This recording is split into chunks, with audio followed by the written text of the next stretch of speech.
Hello friends, welcome to MRK study. देखिए, इस video में बात करेंगे हम आईओसीएल पाइपलाइन के बारे में।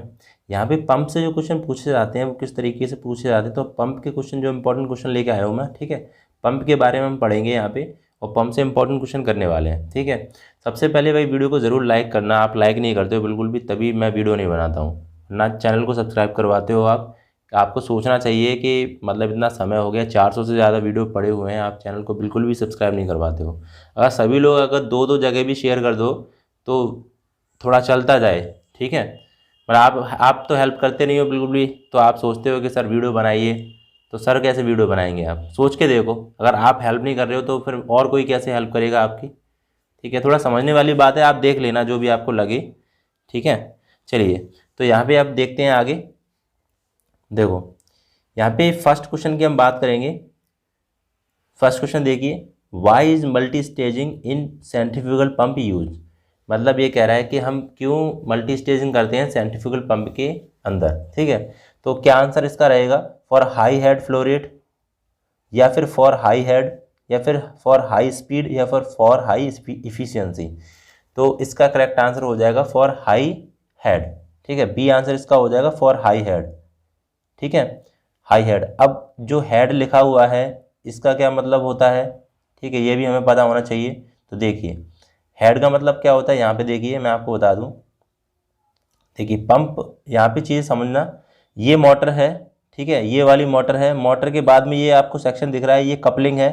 मोटर की जो शाफ्ट होती है वो कपलिंग से जुड़ी होती है, और कपलिंग मोटर और पंप, ये वाला पंप है। ठीक है, ये वाला पंप है। ये दोनों की शाफ्ट जुड़ी होगी, मोटर की शाफ्ट वो कपलिंग से जुड़ी होगी। ठीक है, कोई भी कोई भी दो शाफ्ट को जोड़ने के लिए हम कपलिंग का इस्तेमाल करते हैं। बस अगर कोई पूछे तो कपलिंग क्या होती है, तो कपलिंग से हम क्या करते हैं, कोई भी दो शाफ्ट को जोड़ते हैं। ठीक है, ये चीज़ हो गई।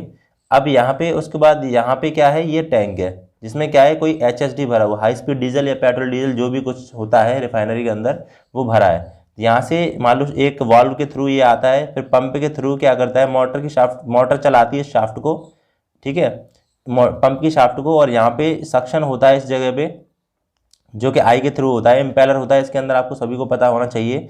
और इसके द्वारा फिर ये जो डीजल पेट्रोल है वो बहुत ही स्पीड से जाता है।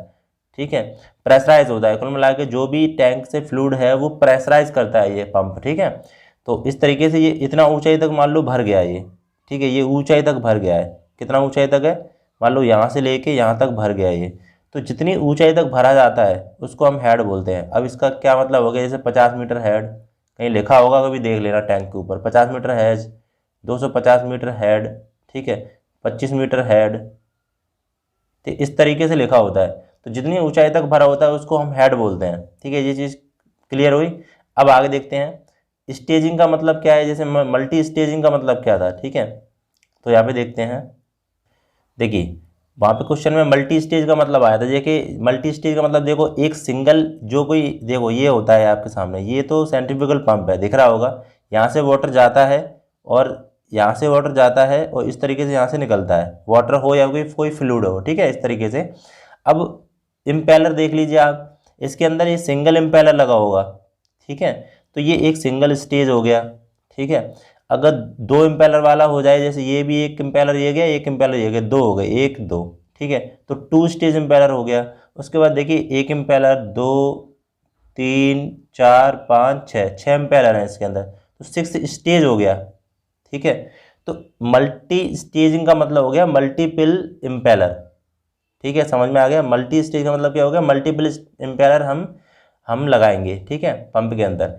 इससे मतलब क्या होता है कि हम ज़्यादा से ज़्यादा हम डिस्चार्ज हम प्राप्त कर सकें। ठीक है, ज़्यादा से ज़्यादा हमें डिस्चार्ज मिल सके। ठीक है, अब जैसे मान लो कि एक एक पंप है, एक ये सेंट्रीफ्यूगल पंप लगा हुआ है, इसमें एक ही स्टेज होगा, एक ही इम्पेलर होगा इसके अंदर। अगर हम इस बड़ा सा एक पंप लगा दें, जैसे मान लो, देखो मैं आपको एक दिखाऊं एग्जाम्पल, ये वाला देखो पंप, इसमें कितने हैं, देखो, एक, एक, दो, तीन, चार, पाँच। ठीक है, 5 इम्पेलर लगे हुए हैं। एक सिंगल इम्पेलर अगर मान लो कि 5 5 किलोलीटर, ठीक है, 5 किलोलीटर अगर मतलब डीजल को पहुंचाता है, प्रेशराइज करता है, तो इसके बाद जैसे हम 2, 3, 4, 4 और जोड़ देंगे तो बहुत ज़्यादा हो जाएगा ना। ठीक है, तो 5 × 5 कर दो, 25 हो गया। तो इस तरीके से 25 किलोलीटर पर आवर ऐसे करके हम भेज सकते हैं। मतलब फॉर एग्जांपल आपको समझा रहा हूँ मैं, वैसे तो बहुत ज़्यादा भेजा जाता है, ठीक है। तो ये चीज़ है एक समझने वाली है कि स्टेजिंग का मतलब क्या होता है। हम मल्टीपल क्या करते हैं, इम्पेलर यूज़ करते हैं, ठीक है। आगे देखिए यहाँ पे एक कंडीशन और आती है कि पंप सीरीज में जुड़ा हो। पंप मान लो कि सीरीज में जुड़ा हो, तब क्या क्या कंडीशन हो सकती हैं वो आपको याद कर लेनी है, ठीक है। याद कर लेना इंपॉर्टेंट है। देखो पंप 1 है, ये पंप है, ठीक है। पंप है, ये पंप 2 है, सीरीज में जुड़े हुए हैं। ये Q1 Q2 डिस्चार्ज है, ठीक है। जब पंप सीरीज में जुड़ा होता है तब क्या करना है, आपको कंडीशन याद करनी है कि डिस्चार्ज तो सेम होता है, ठीक है। इसको समझने के लिए एक अलग फिगर मैं बताऊंगा एक अलग वीडियो में, बस यहाँ पे एक समझ लेना कि डिस्चार्ज यहाँ पे जब पंप सीरीज में जो होता है तो डिस्चार्ज तो सेम होता है, यहाँ पे ध्यान रखना डिस्चार्ज सेम होता है, पर लेकिन जो हेड होता है वो हेड प्लस होता जाता है। H2 H3 H4 ऐसे करके हेड होता है इसका, वो प्लस होता जाता है, मतलब हेड बढ़ता जाता है, ठीक है। तो हाई हेड होता है।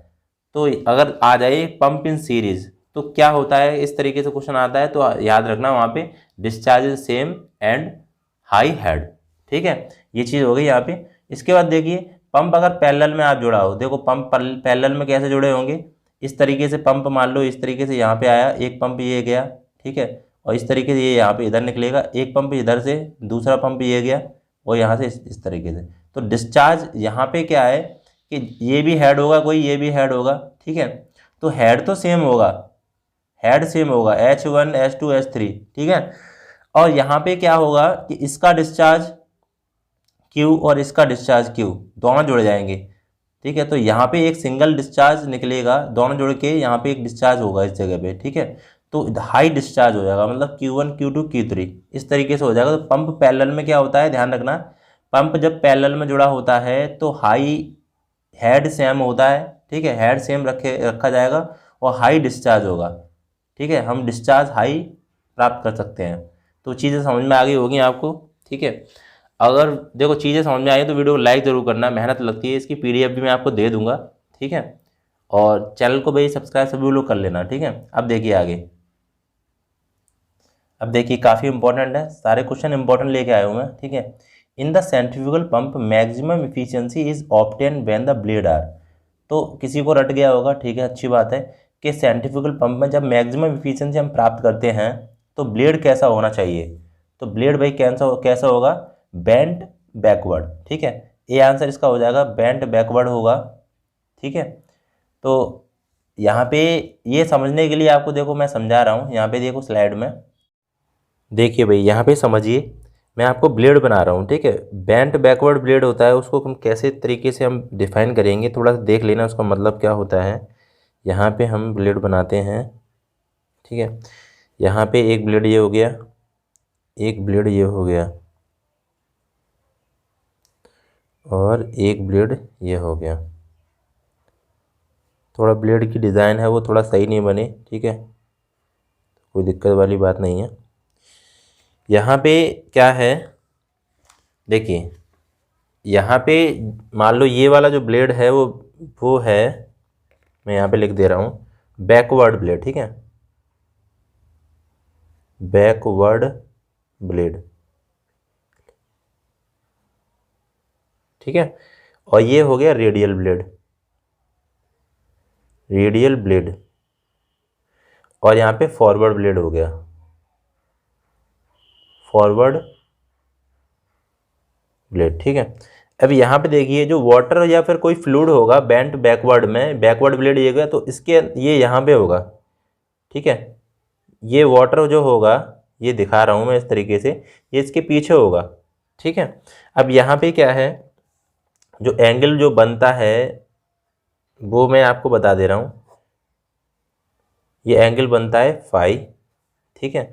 और यहाँ पे जो एंगल बनता है वो आपको दिख रहा होगा 90 है, 90 है।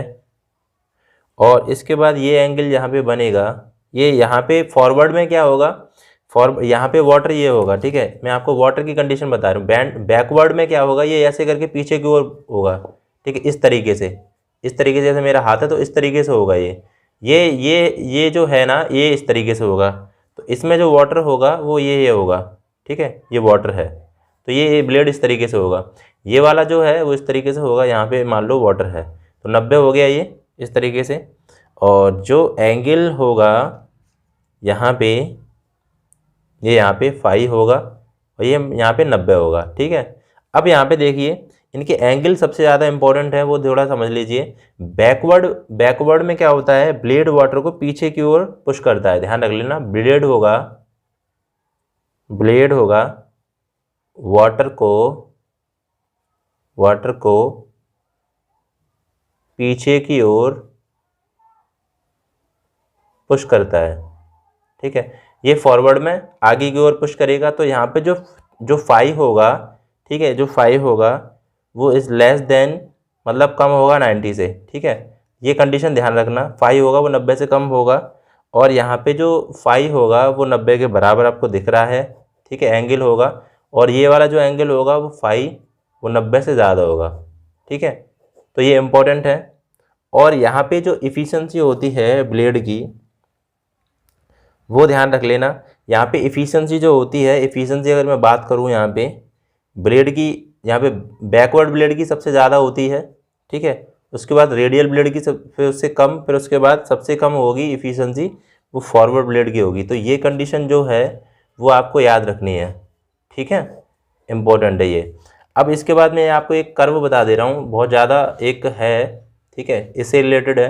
देखिए यहाँ पे जो होगा एक कर्व बनता है, एक डायग्राम, उससे क्वेश्चन पूछे जाते हैं। देखिए ये हेड हो गया, हेड वाली लाइन हो गई, ये होगा डिस्चार्ज, ये डिस्चार्ज वाली लाइन हो गई। यहाँ से इस तरीके से बनेगा, एक सीधे जाएगा और एक इस तरीके से बनेगा, ठीक है। अब यहाँ पे ये वाली जो लाइन दिखाएंगे हम, देखो A B C D line दिखाएंगे, ये बी लाइन है, ये सी लाइन है, ठीक है। ए लाइन जो होगी वो होगी फॉरवर्ड कर्व ब्लेड की, ठीक है, फॉरवर्ड कर्व ब्लेड। इसके बाद ये वाली होगी रेडियल के लिए होगी, दिख रहा है, रेडियल के लिए, रेडियल ब्लेड के लिए, ठीक है। और ये वाली जो होगी वो बैकवर्ड के लिए होगी, बैकवर्ड कर्व ब्लेड। अब यहाँ पे जो एंगल है वो मैंने आपको बताया, ये अल्फ़ा जो होगा या फिर फाई होगा वो 90 से कम होगा, जो कि मैंने यहाँ पे दिखाया है। फॉरवर्ड में क्या होगा, फाई होगा वो 90 के बराबर होगा, ठीक है, 90 के बराबर होगा। और यहाँ पे क्या होगा, जो फाई होगा वो कम होगा 90 से, 90 से, ठीक है।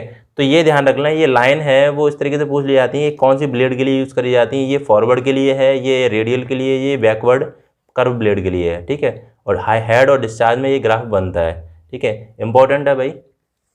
तो आगे देखते हैं, आगे भी देखेंगे क्या क्या इंपॉर्टेंट क्वेश्चन है।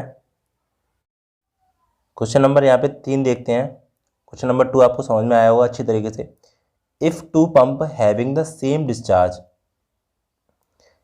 capacity are arranged in parallel, their total discharge will be given by। तो यहाँ पे देखिए क्वेश्चन समझिए थोड़ा सा। क्वेश्चन में कह रहा है 2 पंप हैं और इनका डिस्चार्ज सेम है, कैपेसिटी आर अरेंज पैरेलल, तो पैरेलल में जोड़े गए हैं। मैंने आपको बताया था जब पंप है अगर पैरेलल में जोड़ा जाएगा, ठीक है, पैरेलल में जोड़ा जाएगा तो क्या कंडीशन होगी वहाँ पे। पैरेलल में जोड़ने के लिए जो H है, H बराबर H2 बराबर H3 इस तरीके से होगा, ठीक है। लेकिन जो Q होगा वो Q1 plus Q2 plus Q3 इस तरीके से हो जाएगा। अब 2 पंप हैं तो 2 पंप मतलब जुड़ेगा तो 2Q हो जाएगा, ठीक है। Q1 2 पंप हैं, Q1 प्लस Q2 तो 2Q हो जाएगा, ठीक है, इस तरीके से हो जाएगा ये। तो 2Q उसका आंसर हो जाएगा, डी आंसर, ठीक है, समझ में आया होगा। तो 2Q इसका आंसर, 3 पंप होते तो 3Q हो जाता, ठीक है, समझ में आया होगा। ये कंडीशन मैंने पहले क्वेश्चन में आपको बता दी है। चलिए नेक्स्ट क्वेश्चन देखते हैं। देखिए इस क्वेश्चन को देखिए, काफ़ी इंपॉर्टेंट है, बहुत ज़्यादा इंपॉर्टेंट है। देखिए which of the following provide the correct relationship between power required to drive a centrifugal pump a diameter of is impeller. यहाँ पे देखिए क्या है, यहाँ पे पावर के बीच में आपको पावर के बीच में, ठीक है, रिलेशनशिप पूछ रहा है, पावर के बीच में रिलेशनशिप पूछ रहा है कि सेंट्रीफ्यूगल पंप में डायमीटर जो होता है वो कैसा होता है, ठीक है, ये इस तरीके से पूछ रहा है। तो power is directly proportional to diameter of impeller, ये गलत है, ठीक है। Power is proportional to diameter square, ये भी गलत है। Power is directly proportional to the cube of impeller, ये भी गलत है।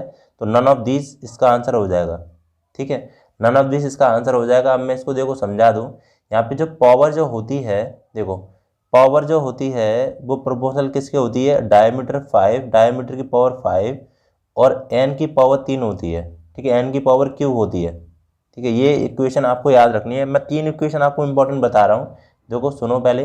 पावर होता है प्रोपोर्शनल डायमीटर की पावर 5, एन की पावर क्यू होती है, ठीक है, स्पीड की पावर। तो यहाँ पे हम 3 इक्वेशन लिखने वाले हैं। देखो यहाँ पे क्या करेंगे, P प्रोपोर्शनल D की पावर 5 एन क्यू, ठीक है, तो ये चीज़ समझ में आ गई। दूसरी क्या है, मैनोमेट्रिक हेड होता है वो प्रोपोर्शनल होता है D डायमीटर स्क्वायर, डायमीटर होता है impeller of diameter and impeller की स्पीड का स्क्वायर, ठीक है। एंड Q जो होता है, Q डिस्चार्ज होता है वो प्रोपोर्शनल होता है diameter Q and speed of N, ठीक है। तो ये 3 इक्वेशन है, बहुत ज़्यादा इंपॉर्टेंट है, पंप से बार बार इससे क्वेश्चन पूछे जाते हैं। डायरेक्टली पूछा जाएगा पावर जो होती है वो डायमीटर की किससे होती है, तो डायमीटर की पावर 5 होती है और स्पीड का Q होता है, ठीक है, पावर और एन में जो रिलेशन होता है वो। अब मैनोमेट्रिक हेड होता है, उसमें डायमीटर का स्क्वायर होता है, ठीक है, manometric directly proportional to diameter square, इस तरीके से लिखा होगा या फिर डायरेक्ट इक्वेशन लिखा होगा, या फिर मैनोमेट्रिक, ये वाला जो इक्वेशन देखो आप, मैनोमेट्रिक हेड होगा directly proportional to N square होगा। तो इस तरीके से तीनों इक्वेशन है, काफ़ी इंपॉर्टेंट है, तो ये याद रखना, ठीक है। नेक्स्ट इंपॉर्टेंट क्वेश्चन देखते हैं भाई। नेक्स्ट देखिए, अब देखिए आप अभी आपने जो इक्वेशन जो पढ़ी थी, ठीक है, ये वाली इक्वेशन पढ़ी थी, इससे हम ये वाला क्वेश्चन करेंगे। अब देखो क्या क्वेश्चन है, when the speed of centrifugal pump is double, speed को क्या कर रखा है, double, the power required to drive the pump will be. मगर अगर हम स्पीड को अगर हम डबल कर देंगे तो पावर जो होगी वो कैसी होगी, 8 टाइम्स हो जाएगी या 4 टाइम्स हो जाएगी, बट डबल हो जाएगी, रिमेंस सेम हो जाएगी। तो यहाँ पे देखो पावर का जो रिलेशनशिप मैंने बताया था, वो पावर का रिलेशनशिप क्या था, यहाँ पे लिख दे रहा हूँ मैं। पावर का रिलेशनशिप क्या था, पावर का रिलेशनशिप था D की पावर 5 एन क्यू, ठीक है।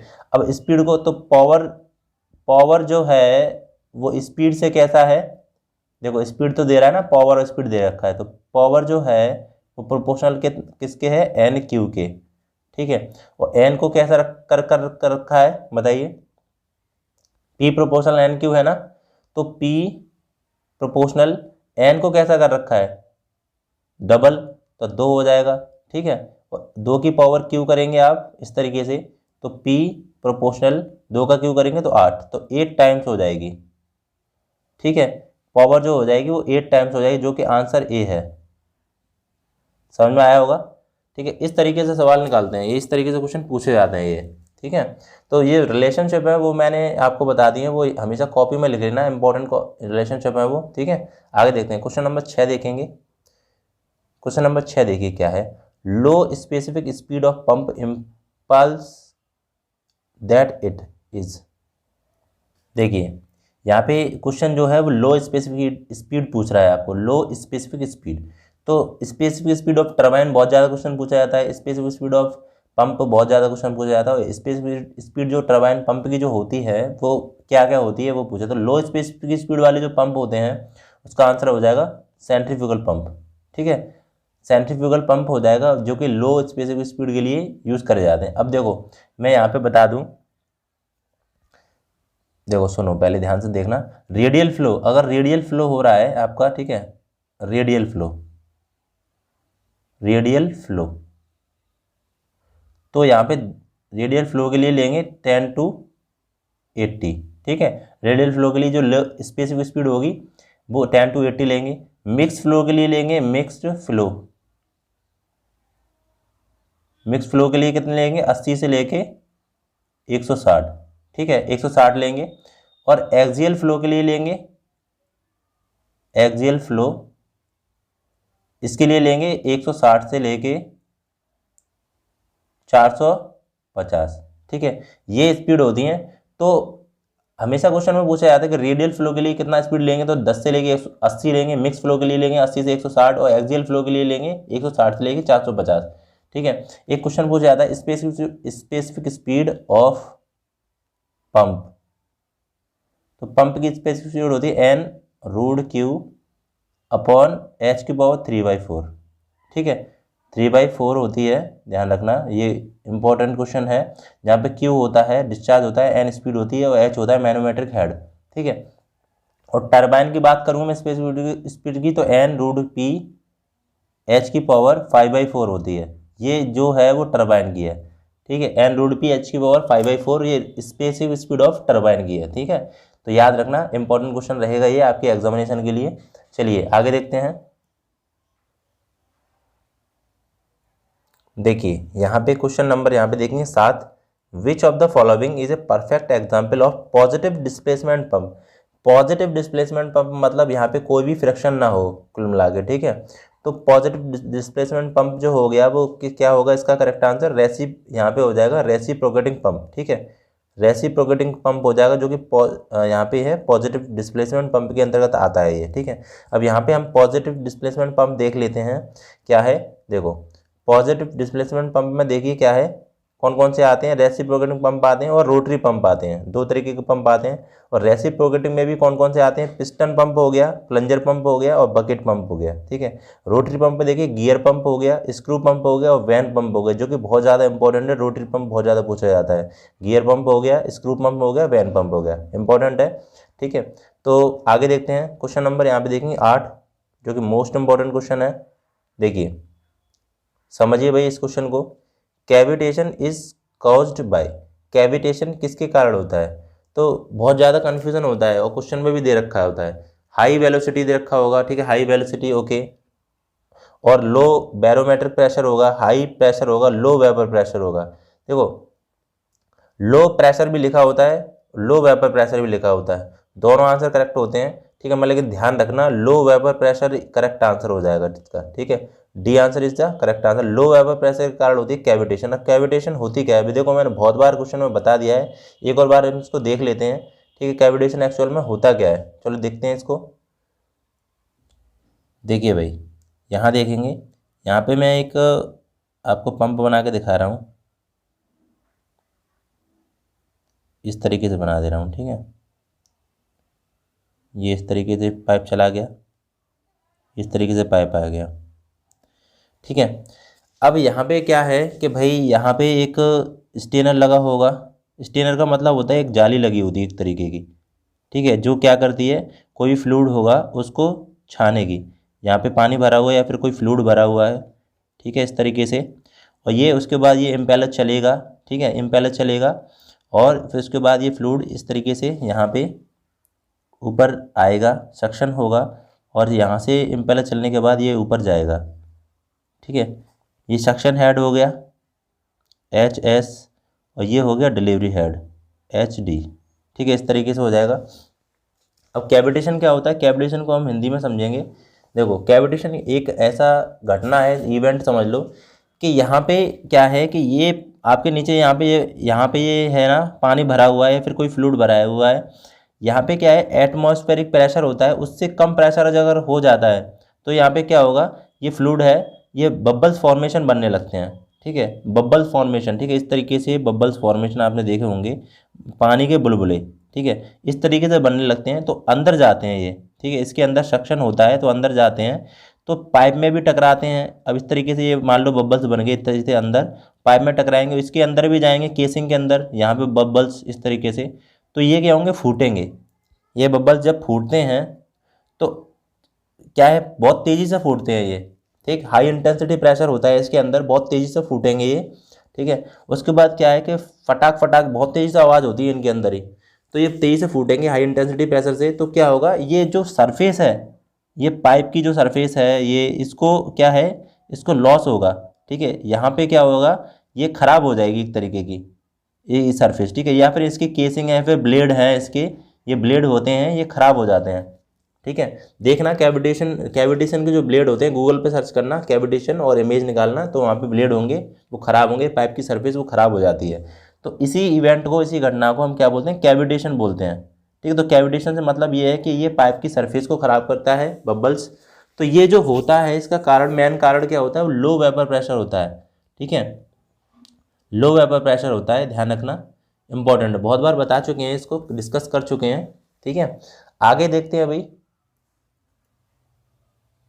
आगे क्वेश्चन नंबर देखिए 9, देखिए मोस्ट इंपॉर्टेंट है। Air vessel in reciprocating pump are use to, बहुत इंपॉर्टेंट पॉइंट है एयर वेसल, बहुत बार इसको भी मैंने डिस्कस करा है। एयर वेसल जो होता है वो किस लिए यूज़ करते हैं, smooth flow, reduce acceleration in minimum, increase pump efficiency and save pump for cavitation. तो यहाँ पे इसका जो करेक्ट आंसर हो जाएगा वो रिड्यूस एक्सेलरेशन मिनिमम। ठीक है, ये इसमें हो जाएगा, मतलब लेकिन इसका एक और करेक्ट आंसर होता है, वो मैं आपको बताता हूँ। इसको क्या करते हैं, वाटर हैमरिंग को बचाने के लिए भी करते हैं। ठीक है, वाटर हैमरिंग, यहाँ पे ध्यान रखना,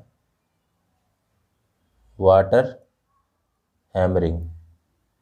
अब वाटर हैमरिंग क्या होता है भाई, वाटर हैमरिंग मैं आपको बता दूं। यहाँ पे मान लो कि कोई भी आपकी पाइपलाइन है, ठीक है, पाइपलाइन है, पाइपलाइन के अंदर क्या है, फ्लूइड जा रहा है आपका, यहाँ पे कोई भी वाल्व लगा हुआ है। ठीक है, ये वाल्व लगा हुआ है यहाँ पे इस तरीके से। अब वाल्व अभी मान लो ये क्या है, मैं आपको बता दूँ, थोड़ा समझना। ये पाइपलाइन है, यहाँ पे मैं वाल्व लगा दे रहा हूँ इस तरीके से। ठीक है, और फ्लूइड आपका ऐसे फ्लो कर रहा है।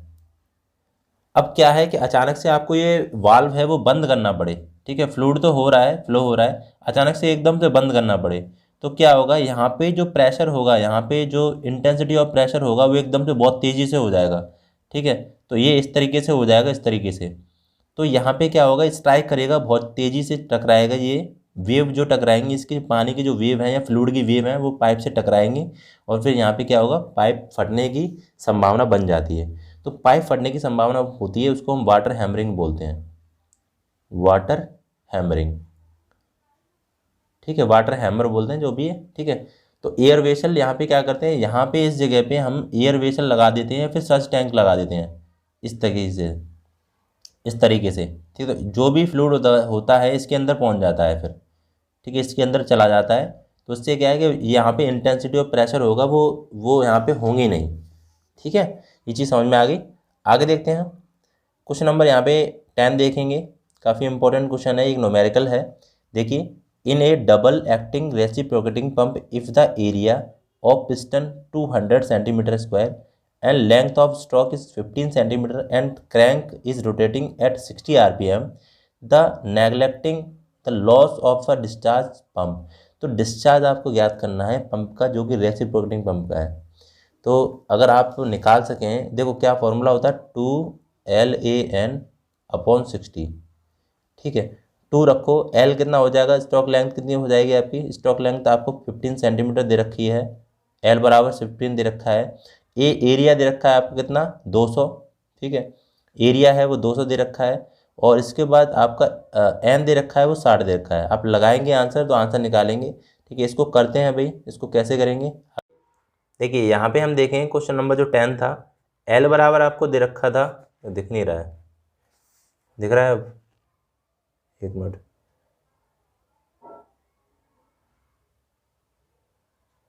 चलो, L बराबर देखो कितना था, 15 सेंटीमीटर 15। ठीक है, और A बराबर है वो कितना है, 200 सेंटीमीटर स्क्वायर, और इसके बाद है N जो स्पीड दे रखी है आपको 60 RPM।